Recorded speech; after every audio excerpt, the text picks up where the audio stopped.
Karate Kid for the NES was LJN's second game. It was also based off the second movie of the Karate Kid trilogy. The graphics for Karate Kid is pretty good for 1987. Everything is well detailed and colorful. A nice touch it has is that the levels and Daniel's clothes changed to match the scenes from the movie. But it would be nice if all the bosses didn't look the same. The sound effects for Karate Kid, there isn't much to say. The sound effects themselves are good, but the music isn't anything really special. It's just average. That's all there is to it. Okay, before I talk about the main game, I would like to mention this two-player mode, which is this one-on-one versus. It's alright for what it is. It's not the main game, so there isn't much complaining about it, but the fights are really short, and I just wish they would have rounds, so it's not a pain just going in and out. Okay, level 1 for the Karate Kid. There's not much to say. It's just a one-on-one battle, except with the computers. All you really need to do is just kick them to death. Alright, level 2 is where the real game begins. It's a simple and easy level. If you haven't figured it out, Karate Kid is a side-scroller. But I'm going to use this time to explain some other things, such as the controls in the minigame. The controls are good. A lot of people say that in order to jump left or right, you have to stay perfectly still. But as you can see, it's not true. I don't see what's the big deal. It's not like it's hard to do or that the fact that the other buttons aren't being used for anything. When you jump into a certain door, you play a minigame. There are 3 types of minigames. There's Catch the Fly, which is really easy to do. Break the Ice, where you must time the bar just right to break all the ice. And the hardest, Dodging the Hammer, where you have to press A or B at the right time to dodge. You can also jump, but that won't count as a dodge. Level 3 is the Typhoon level, where you have to fight against the wind, as birds and twigs fly in your face. This level isn't too bad. The birds and twigs can be destroyed by punching them and kicking them. A big complaint that people have with this game is the pits. They say if you get hit by a pit, you're screwed. Now, this is only somewhat true. In level 3, they give you the option to take the high path, where there's birds and twigs, and the low path, where there's more jumping and enemies. If you get sent to the low path, you can just use your jump kick while jumping across the pits. Another big complaint is the collision system in this game.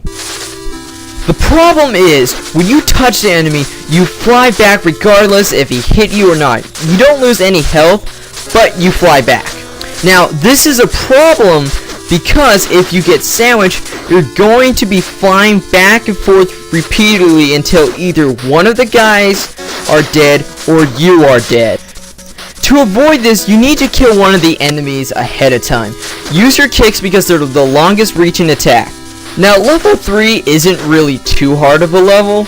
Oh no, that's level 4. Level 4 is the hardest level of them all because of 3 reasons. Rocks, spearmen, and enemies now take 2 hits to die. The problem with the spearmen is that they have a long spear that makes things difficult to hit them without getting hit yourself.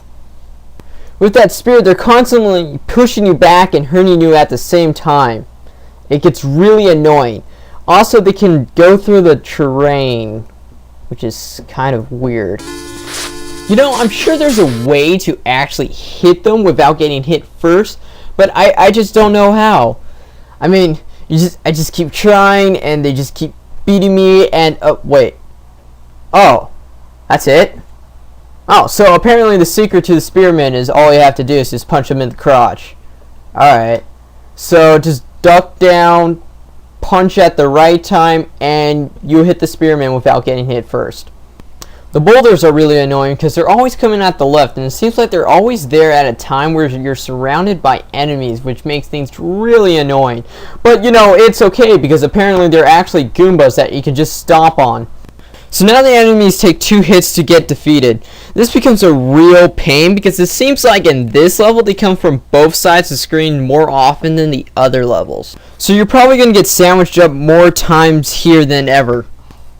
Now, a trick that you could do is get both of the enemies behind you, and since there can only be 2 at a time, they'll just keep on following you until they either die or you go in a minigame room. The boss of this level is slightly different than the others in the sense that if you hit him into the girl, she will start scooting off until she falls in the water. Then you'll lose a life. Man, all these bosses are the same. They're just some bad guy with more health. A pattern to learn or a special move would have been nice. Now that's the last level, which is good because if it got any longer, it'll just get way too repetitive. Time for the score. The graphics get a 4.5, the scenes match the movie, and it just looks great. The sound gets a 3, the music is just average. The gameplay gets a 3 because there's not a lot of bad to it, but there's nothing spectacular to it. So overall, I'll have to give Karate Kid a 3 out of 5. It's not a bad game. I also kind of like it. Wait. I like this game, and I don't think it's that bad? Bullet Guard doesn't think Back to the Future is that bad. And WizWar likes Jaws. I think both of those games suck! Now, I saw Bill and Ted's Excellent Video Game Adventure on a top 100 list that beat Batman. But Still Gaming absolutely hates that game. You know, I think there's something to this. Yeah, maybe LJN doesn't mostly make a bunch of shitty games. Maybe they just mostly make a bunch of mediocre games. And depending on whether or not you can get through the problems on those games, changes your opinion on whether you think it's an average game or a terrible game.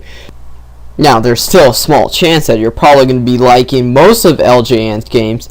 But you know what? I suggest you try this game. Or any LJN game for that matters. And who knows? Maybe you'll find one or two LJN games that you like. Alright, just got one more LJN game to go and then I'm done with the first 3.